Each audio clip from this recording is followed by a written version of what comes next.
So the question today, reading this off the screen. Hi Harley, I need some tips regarding muscle building. I'm trying to gain 20 to 30 pounds of muscles, not suggesting the layout of drug, caffeine, addict high on the human growth hormone, etc. I weigh 140 pounds, standing 6 foot tall. I don't see many 811ers heavy on the muscles. What kind of training program do you recommend? What should be the frequency and time of workout? Thanks, keep rocking. Well, if you want to build muscle, it's just like cardio fitness. It takes time. I don't know anybody who's really like world-class level who's at least had 8 to 10 years of training. Like all my elite level runner friends, they've all had at least 8 to 10 years of running training, cycling the same. Bodybuilding friends of mine, 10 years plus really. I mean, if you look at even my friends who are taking steroids, I don't recommend taking steroids, just to be clear on that one. My friends taking steroids who are really strong and muscular versus just puffy, they've been at it for like at least 10 years on the steroids and stuff like that. It takes a long time. Sure, you can do a short course of steroids and just puff up, but you know, you look muscly, but it just be sort of water retention. But I'm talking like the full-on, like, you know, competition level bodybuilders, drug style takes at least 10 years. Look at those guys on the internet. No one just comes at it from a couple of months.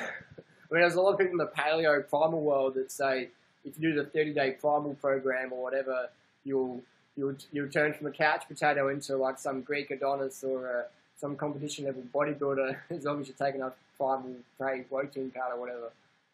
So it takes time. It takes a lot of years. So 20 to 30 pounds, we're talking 1 pound per month of pure muscle. I'm not talking fat or creatine retention or salt retention. I'm talking pure muscle. 1 pound a month is the standard if you're like a hardcore drug-using, steroid-popping bodybuilder who's getting the calories, getting the sleep, and training hardcore. So 1 pound a month if you're doing the drugs, say 20 pounds to 30 pounds this person's asking. So that's 20 to 30 months if you're on the hardcore steroids.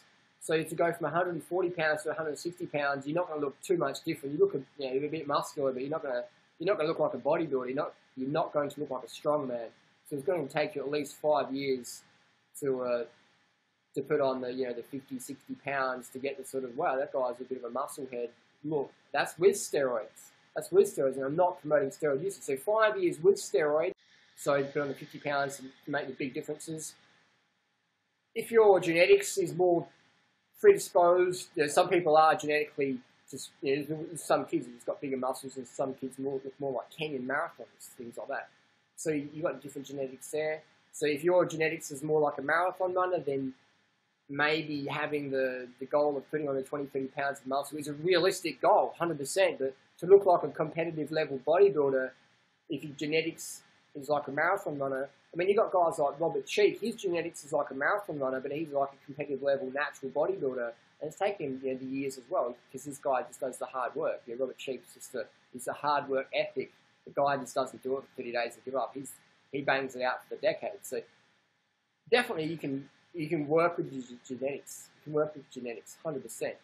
So to answer the question, how long does it take to put 20, 30 pounds of muscle on, Harley? It takes at least 20 to 30 months if you're on steroids, which I don't recommend. And people say, oh, but I saw someone put on 40 pounds in a couple of weeks. It's like, no. You can put on retention and creatine and blood volume and bone density and stuff like that. But I'm talking pure muscle.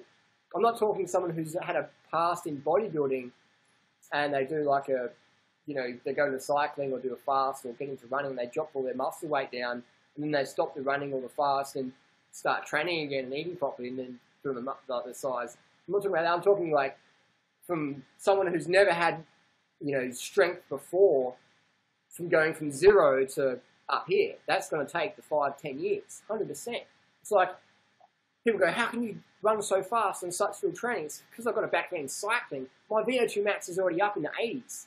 So my running is really low training, but I've got a high VO2 max. So my progression's a lot quicker. But if I started running with a VO2 max around 30 and I'm 20 kilometers a week, then I'd be doing nothing. Because I've got a VO2 max of 80, 20 kilometers a week, which I ran last year, 22 Ks a week, average something like that. That's going to provide the stimulus because we're going to get the VO2 max in. So if someone's got the history of strength training and muscle development, and they're coming back, yeah, they can put on the 23 pounds a lot quicker than someone who's just coming from ground zero. So that's why we want to start our training today. Start our fitness lifestyle today, because people go, oh, when I get time, you know, I can build fitness up later on. It takes years, man. It takes decades. Cadel Evans, he won the Tour de France last year, first Australian ever to win the Tour de France. It took him 22 years to win the first Tour de France. It took him years to finish it. It took him years to get on the team. It took him years for his team once he got on that team to get chosen for the Tour de France. And then once he did the Tour de France, it took him years to finish it, and then it took him years to win it. 22 years in total. And people are like, oh, you know, like, I'll have a go, you know, I'll have a go. Couple of, you know, 6 months, I should be doing good. It's like the Raw Bras. You're nothing personal against Raw Bras, but they did this lifestyle for a couple of months, and they lost, like, fat, and they think, oh, I lost muscle or whatever, they underate or whatever they did. And then so they do it for a couple of months, and oh, it doesn't work. It's like, you got to do the lifestyles for the years, man. You can't have the mindset of, like, I want the results yesterday. I used to work in the bike industry. People would come in and drop $10,000 on a bike, and I'd say, well, I mean, you don't have to spend that much money. You spend $2,000. It's just good. They're like, no, I want to be really good. I'm like, yeah, but $2,000 bike's just as good, man. And then they come back a few months later and go, oh, you know, this bike's not that good, man. 10 grand, it's not that good. I'm like, what do you mean? They're like, oh, I'm not beating all my mates. I'm like, how long have you been riding for? They're like, oh, I started this year. I started last summer. They're like, how long have your mates been riding for? Oh, I'm riding with such and such and such and such. I'm like, those guys have been riding for 10, 20 years, man. Or 5 years, 8 years, or more. Just because you spend $10,000 on some program or some bicycle or some supplement program doesn't mean you're going to be, like, getting up there straight away. You know, people get suckered in by these little quick fix scams. Some from just sincerely wrong people, and some people from, you know, the hucksters. Won't name any names there. But it takes the time. And a lot of people go, oh, it takes too long. I'm going to try some other program. It's like, well, you're just going to merry-go-round and get suckered in by all the scams and all the paleo, primal, low-carb, whatever, fad diets. People just get suckered in and go, oh, I'll try this, I'll try that. And, oh, this doesn't work for a couple of weeks, I'll try that one. And they just, I call them diet jumpers. They just jump from diet to diet to diet. They have no basis of basic human physiology. They're always, you read their blog, they're trying something new next month or whatever. I'll try this, it didn't work, I'll do it, blah, blah, blah. And when you have a flaky attitude like that, you're not going to achieve much in life. You're going to have the conviction, the commitment. Otherwise, you just jump around. So how long does it take to put on the 20, 30 pounds, man? It takes years. It takes years to get the good results. And if people aren't prepared to put in the years of work and effort, then they're not going to get the results, man. And that's why you have people in cycling doing drugs to try and speed up their progress, but it doesn't work that way. You still have to do the training, and then when you do the drugs, that complement each other. Don't promote drug use, as you were saying. You have newbies. I've had newbies taking EPO and steroids and trying to keep up with me, and they improve a bit, but they burn out because their body doesn't have that fitness base. So if you've got the fitness base, then you can stack upon that, yeah? So people just got to understand that the training starts today. You just got to train consistently. If you want to become a bodybuilder, then you have to make all your friends bodybuilders. Go to the gym, hang out with the bodybuilders. Don't eat the shit they eat and take the steroids and that, but do the training they do, get the sleep, things like that. Avoid all the drugs and all the shit food, but train with people like that, like with cycling. Like, to be a good cyclist, I'm like, I'm just going to hang out with the fittest guys around, and I did that. And these guys were really great guys, they taught me a lot, and that's how I became a good cyclist, just hanging around good cyclists. You can't be a good cyclist or a good athlete if you're hanging around dickhead mates who are too fucking lazy to get off the couch. You can't fly like an eagle if you're hanging with turkeys.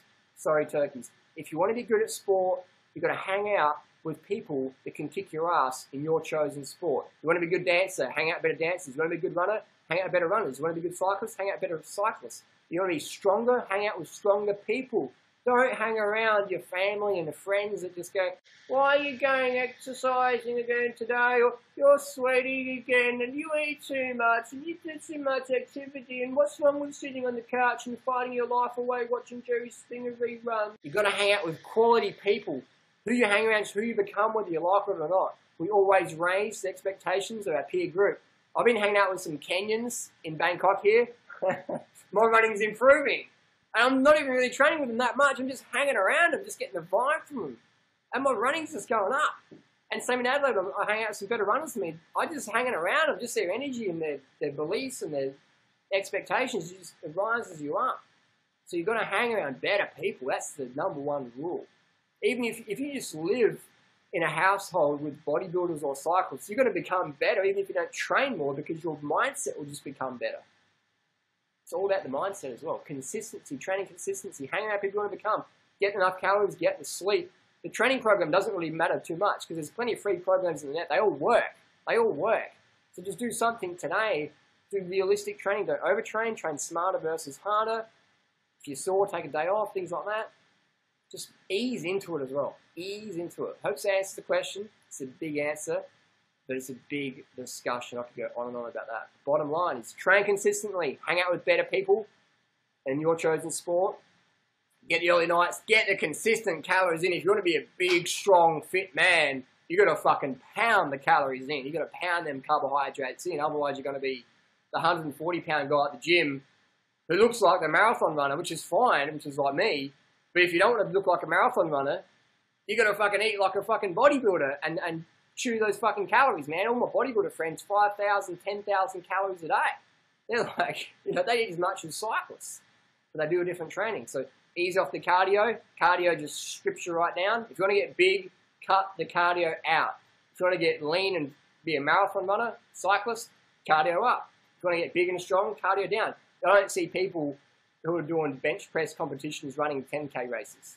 So cut out the marathon running, cut out the distance cycling, and hang out with the bodybuilders. Thanks for watching.